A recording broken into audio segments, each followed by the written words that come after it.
Olá, bem-vindos a mais um vídeo aqui no canal Ricardo de Paris. Eu sou o Ricardo e hoje temos mais um capítulo do livro O Pica-Pau Amarelo de Monteiro Lobato. Mas primeiro, curta o vídeo. E se for a primeira vez aqui, inscreva-se e acione o sininho para receber as notificações. Já curtiu? Já se inscreveu? Já assinou o sininho? Então, vamos para a história. Capítulo 11. Belerofonte conta sua história. A ilustração de hoje temos Pedrinho e Emília estão conversando com alguém. Será que esse aí é o Belerofonte com essa roupa de pele? E uma faixa na cabeça? E uma pulseira no pulso? Será que é ele ou outra pessoa? Eu acho que é ele, mas vamos descobrir. Os meninos não largavam o herói Belerofonte. Era a primeira vez que viam diante de si um herói dos tempos heróicos da Grécia. Sim, porque Grécia teve tempos heróicos antes de ter tempos atuais iguais aos de todos os países. Nesses tempos heróicos, tudo lá eram maravilhas. Deuses e semideuses, ninfas e faunos pelas florestas.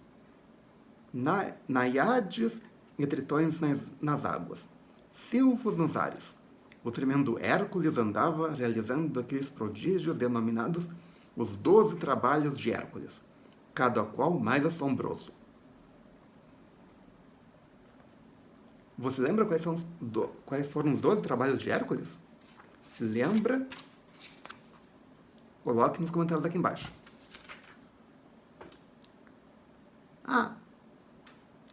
Breve vai ter os 12 trabalhos de Hércules aqui no canal. Também de Monteiro Lobato. Mas, por enquanto, aguardem. E continuem assistindo aos vídeos. A Grécia foi a verdadeira juventude da imaginação humana. Depois da Grécia, essa imaginação foi ficando adulta e sem graça, lerda.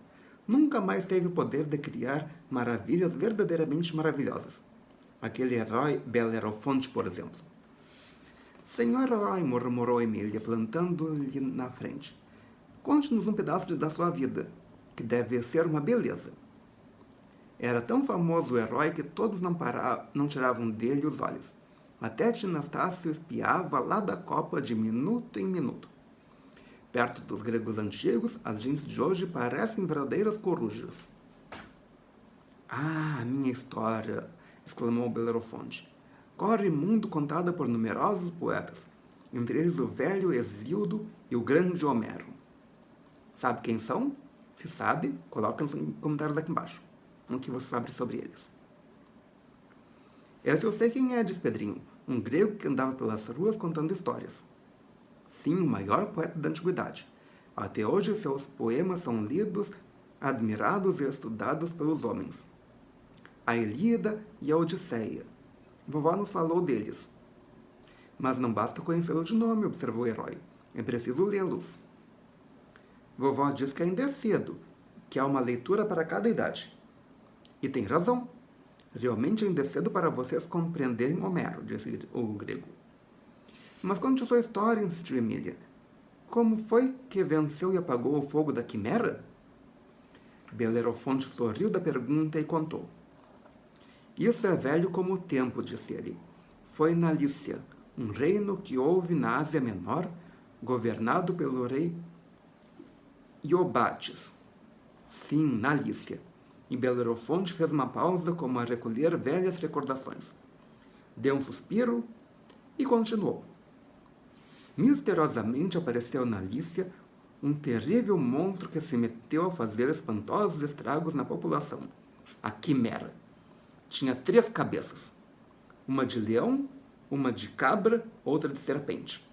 Bastava isso para que já fosse um hediondo monstro. Mas não ficava nisso, pois as 3 cabeças tinham a propriedade de expelir um fogo infernal.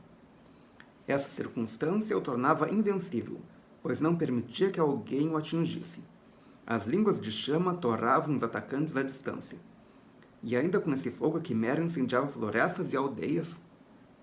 Tão ruins foram ficando as coisas que o rei Iobates No maior dos desânimos, só pensava em fugir de lá antes que aquilo virasse um deserto. Foi quando cheguei. Eu estava em pleno apogeu da mocidade, todo ardores e avidez da glória. Naquele tempo, os moços só podiam distinguir-se realizando feitos heróicos. Era no período em que tínhamos no grande Hércules o modelo supremo. E que parar-se a Hércules consistia o sonho de todos os jovens gregos. Quem seria o Hércules de hoje? Coloque sua opinião aqui embaixo. Quem você considera o Hércules de hoje? Vamos ver as respostas. E o senhor tinha ido a Lícia justamente para procurar aventuras, não é? Perguntou Narizinho. Sim, foi esse o objetivo da minha viagem. Saí de casa para correr mundo e realizar façanhas. Ou seja, desde aquela época falavam em correr mundo. Tal qual o senhor Dom Quixote, lembrou Emília.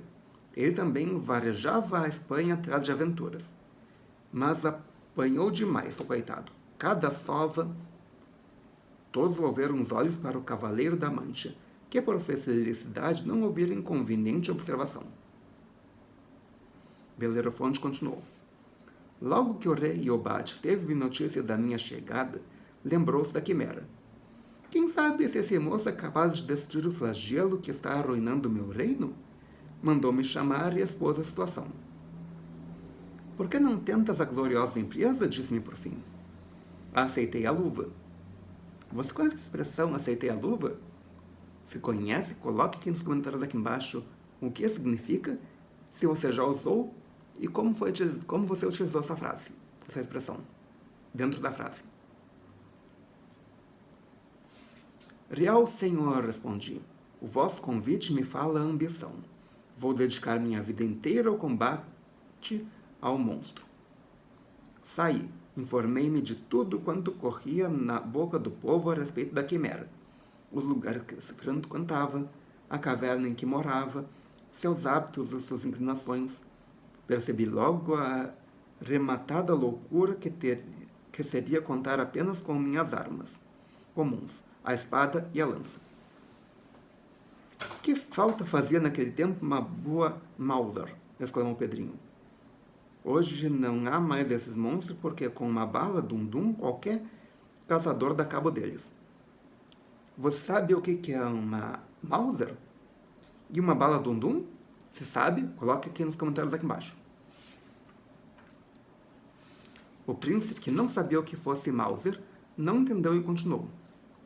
Eu tinha de aliar-me a um cavalo, mas a um cavalo excepcional que possuísse dons fora do comum. Como o Bucéfalo de Alexandre, lembrou o Narizinho. O príncipe não entendeu porque Bucéfalo não era cavalo do tempo dele, e continuou. Mas onde esse cavalo? Pondo-me a indagar, encontrei no povo a tradição de um corcel de asas de nome Pégaso. Mas a dúvida empolgou-me. Seria lenda ou realidade? Consultei muita gente sem conseguir informes seguros. Uns diziam ter visto nas nuvens, muitíssimo alto, um corcel de deslumbrante alvura. Outros afirmavam que era ilusão, que o tal corcel não passava de garça ou outra ave qualquer. Certeza ninguém me deu. E Pegasus não confunda com cavaleiros com ceia, ok? Um cavaleiro de Pegasus. Não tem nada a ver. Se você entendeu a referência, coloque aqui nos comentários aqui embaixo. Vamos ver quem é o primeiro a responder isso. Seja como for, se você entendeu, é hora de ir pro asilo. Ou não, não sei. Vamos continuar. Certo dia, na peregrinação em que eu andava em demanda de notícias de Pégaso, fui ter a uma fonte famosa cujas águas cristalinas fluíam entre pedras num campo de extrema beleza. Tinham-me contado que, de longe, em longe, naquelas águas se refletia a imagem de Pégaso, lá pelas nuvens. Era uma fonte maravilhosa.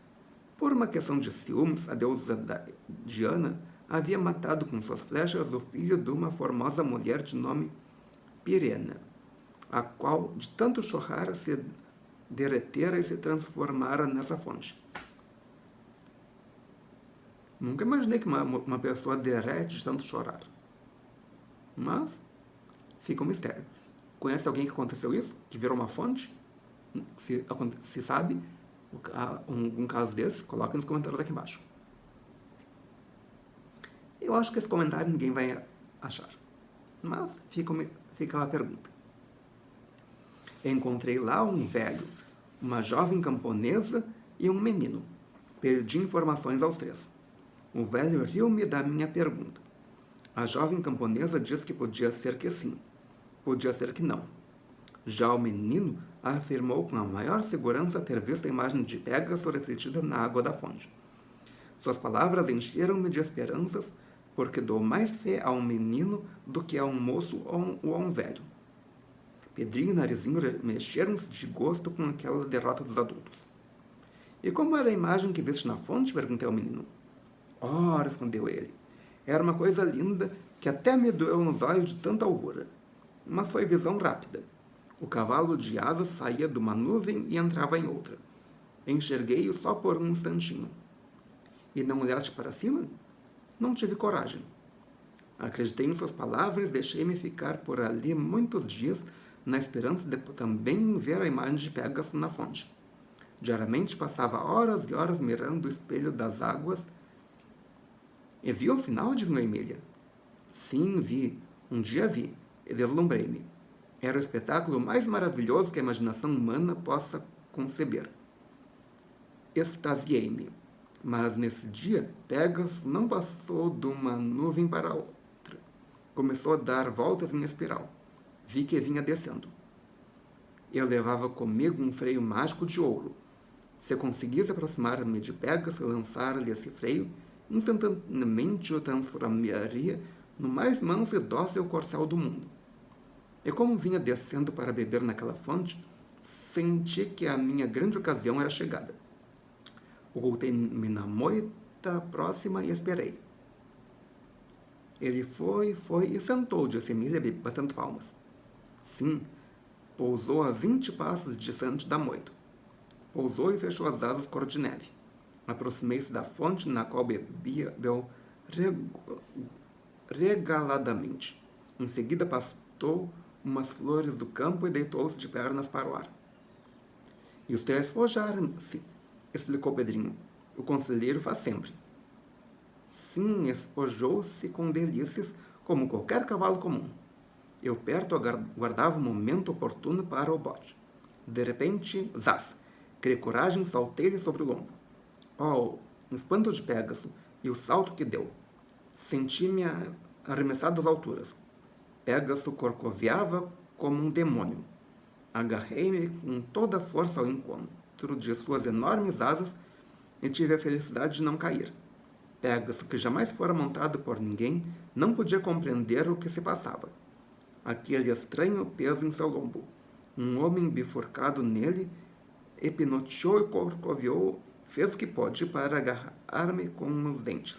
Depois desceu ao campo e experimentou novos pinotes em terra. Corcovos, empinamentos, eu firme. Isso quer ser peão, berrou Pedrinho. Se houvesse aquele Chico Manoca do Coronel Teodorico, já havia se esborrachado 100 vezes. Chico é só prosa e pinga. Belerofonte prosseguiu. Em dado momento, Pégaso parou um instantinho para pensar. Curvei-me então sobre o seu pescoço e lancei o freio. Pronto. Instantaneamente o cavalo se transformou num cordeiro de mansidão. Só porque pensou, disse Emília. É um perigo. Nastácia conta a história de um porquinho que morreu de tanto pensar. Você conhece essa história? Se conhece, coloque nos comentários aqui embaixo. Belerofonte lançou a boneca com um olhar desconfiado e prosseguiu.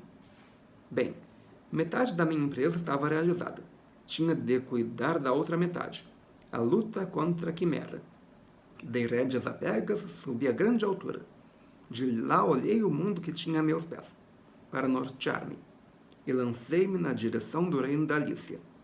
Como Pégaso fosse baixando, breve pude distinguir um trato de terras pedregoso, árido, sem vegetação, onde havia um grande amontoado de rochas.